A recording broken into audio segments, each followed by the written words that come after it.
Richard Anderson was the second highest ranking officer in the Army of Northern Virginia when the surrender came, Longstreet being the only officer senior to him. Anderson was born in South Carolina in 1821. He grew up on a plantation owned by his parents called Red Hill in the high hills above the Santee. He went to West Point, graduating from that place as a second lieutenant, and was assigned to the cavalry school at Carlisle Barracks, where he remained for a time. While he was there, he met the daughter of the Supreme Court's Chief Justice, that is, the Pennsylvania Supreme Court Chief Justice. He married her. He was involved in the war with Mexico. He served both in Taylor's Army and Scott's. After the war, he returned to Carlisle Barracks and continued as an instructor of cavalry tactics. Then he and his wife, Mrs. Sarah Gibson, went to various frontier forts where he was located in Nebraska at the time the war began to break out. He resigned his commission as a captain and he joined the Confederate Army. After a period of time, he worked his way into the Army of Northern Virginia. He ended up being Corps Commander. At Gettysburg, he commanded a division in A.P. Hill's Corps. He had previously, in command of a division, been connected to Longstreet's wing. But when the Army was reorganized after Chancellorsville, he was shifted into Hill's Corps. But on the second day, he was placed in position in such a way that his right flank connected to Longstreet's left flank, and he participated with Longstreet in the attack on Seminary Ridge. Now, the commentator has inquired about the issue of whether or not General Lee could have ordered Anderson to move his division out of the Cashtown Gap eastward as the afternoon was closing on the first day and get off on the right of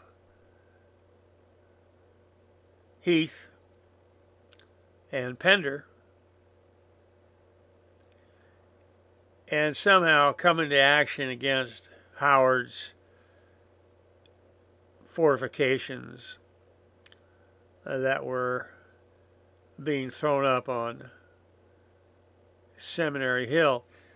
Now, unlike most of the cast of characters that the historians rely upon to weave their narratives, R.H. Anderson wrote very, very little. He wrote nothing that I'm aware of during his lifetime. Now, it's claimed by various individuals that letters were written by Anderson, and the historians rely upon alleged quotes from these non-existent letters that do not exist. They're not available to verify that they ever were written, much less what they actually said. The only thing that I'm aware of is Anderson's official report of his activities.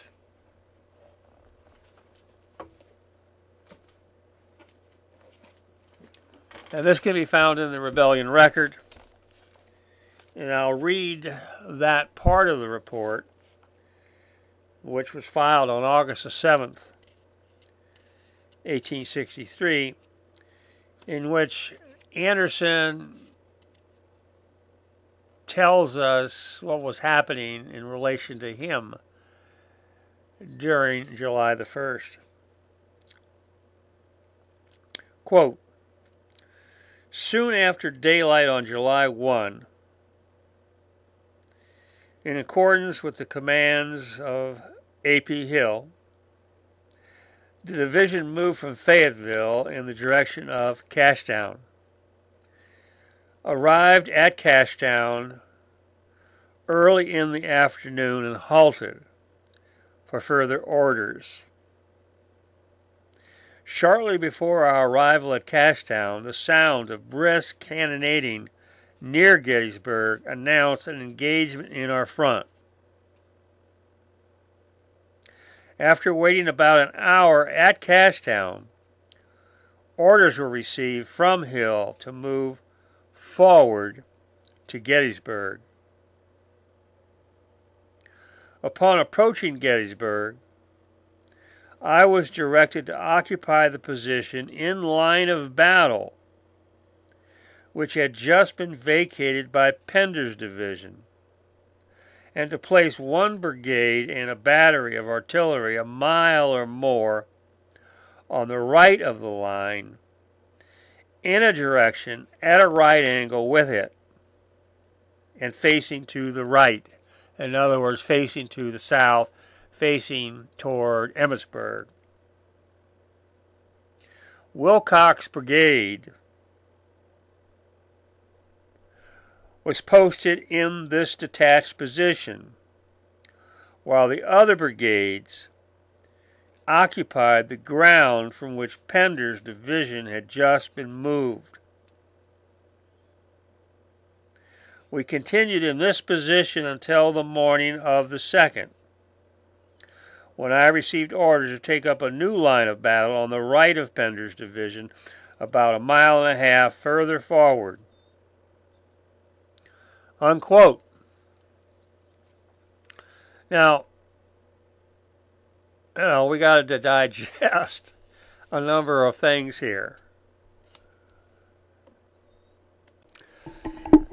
Okay, so what do we know in terms of objective fact based upon what Anderson has written at or near the time of the events recorded? He says he arrives at Cashtown in the early afternoon, having marched 11 miles since he was ordered to begin to march at daylight. So if we look at a calendar, we find that on July 1 in the vicinity of Gettysburg, twilight is at about 5 a.m. and sunrise is at about 6 a.m. So let's pick 5 a.m. as our start point and calculate that to Anderson, early afternoon means about 2 p.m. That's 9 hours to march 11 miles, which tells us that the men are marching at about a mile and a quarter to a mile and a half an hour during all those hours of July the 1. Men ought to be able to march at least 3 miles an hour carrying their pack. If you were in Patton's army, he expects you to be able to run a mile with a full pack in 15 minutes. So from this objective information, we can infer that Anderson's march was very slow because of either Pender's division in front of him marching slow, or in this mix, must be accounted the movement of Johnson's division, much less account for the entire wagon trains, the core trains of Ewell, which Johnson has escorted from Carlisle, Johnson himself marching 29 miles from Carlisle to get to Fayetteville, the 11 miles from Fayetteville to Cashtown, and then he's got to march in somewhat of a roundabout way, approximately 10 miles to 12 miles to reach the northern side of Gettysburg. Now, do we know, is there objective evidence in the record in terms of the official reports when it was relative to Heth emerging from the Cashtown Gap and Pender emerging from the Cashtown Gap when Johnson emerged? Did Johnson pass Heth inside the gap? And was his division the first to emerge, turning north to get on the Mummittsburg Road to go around to get to the northeast side of Gettysburg? Well, we know that didn't happen because Heth arrived at the gap, at the mouth of the gap, the evening of June 29 and camped at the gap, remained at Cashtown through the 30th, all of which time Johnson's division is marching south from Carlisle toward Scotland and Green Village to turn toward Fayetteville. So, Johnson, the issue becomes, did Johnson emerge from the gap before Pender or after Pender? As we try to establish a timeline that we could begin to calculate how many hours he had available to him from the time he exited the gap to the time he arrived on the north side of Gettysburg. And we also know that Anderson's division was at Fayetteville, 11 miles from Cashtown, at 5 a.m. on July 1. We know that. We know Heth was at Cashtown at that time. So, where was Pender at daylight on July 1 inside the Cashtown Gap? How many miles separated his rear guard, his last brigade, and his artillery and trains, if he had any with him, from Pender's 1st Brigade? Do we know that? Do we know where Pender was at daylight on July 1? Because that would tell us whether Pender was in a place to be an obstacle to the movement forward of Anderson. It must be a reasonable inference to draw from this scenario that Johnson has passed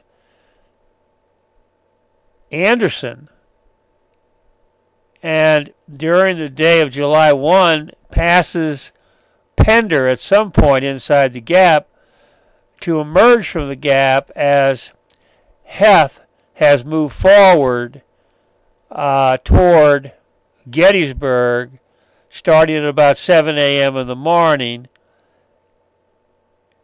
getting close within a mile and a half of the outskirts of Gettysburg at about 10 a.m. So it's in that frame of time from daylight on July 1 to about 10 a.m. on July 1 where we have to make a judgment as to where Johnson's division was on the line of march. Or did Johnson emerge between Pender and Heth, or after Pender? Knowing the answer to that factual question gives us an opportunity to calculate time, distance, and numbers relative to the start point of Johnson's movement away from the gap and his arrival in the vicinity of Early's left flank. I don't think we have any objective understanding. Johnson's report does not provide us with any information on this point. Pender was killed and did not render a report. Look and see if Heth made any acknowledgement of Johnson's presence when he arrived at the mouth of the gap. What we do know is that plainly Johnson's division was already east of the gap, out in the fields to the south, to the northwest, and then to the northeast of Gettysburg, long before Anderson's 1st Brigade could have reached the mouth of the gap. And this is obviously important because the question is, should we do more with Anderson's division than what Anderson tells us Lee, through his Corps Commander Hill, told Anderson to do, which is basically assume the original position that Pender held in line of battle some mile or more behind Heth's original position, which itself was about 2.5 miles west of Gettysburg. Assume that position, extend it to the south, detach a brigade at a right angle to its right flank with a battery facing toward Emmitsburg. Should Anderson have been ordered to do more? That's the question. And what the commentator is suggesting is that Lee could have ordered Anderson to continue marching in column beyond the point at which Pender's original battle line had been established, perpendicular to the Chambersburg Pike, but keep going to the southeast, cross the Emmitsburg Road, move around the town, and then once on its east side, move north in a line of battle to attack Howard on Cemetery Hill. The problem with doing this, setting aside the obvious difference between moving Anderson in the fashion described and moving Johnson, who's already out on the plains on the north side of Gettysburg, moving to get to the left of Early. The problem is that we're forgetting the principle of security here, which obviously General Lee is not forgetting. We know that the rest of the Union Army is somewhere scattered about the countryside from approximately Westminster to Emmitsburg, and where these particular corps are and how far away they are from Gettysburg at this particular point in time, General Lee has no real clue. He can only anticipate that they're moving toward him. And so he needs to have a force in place to protect his communications between the Cashtown Gap and Pender, Heth, Rhodes and Early and Johnson. In the event of a disaster unfolding, in the circumstances, these forces need to retreat westward and into the gap, and it would be Anderson's division that would form the blocking force to give those troops time to get in the gap. So the answer from a practical point of view to your question seems to be no. A reasonable person in General Lee's shoes under these circumstances would not have done what you suggest.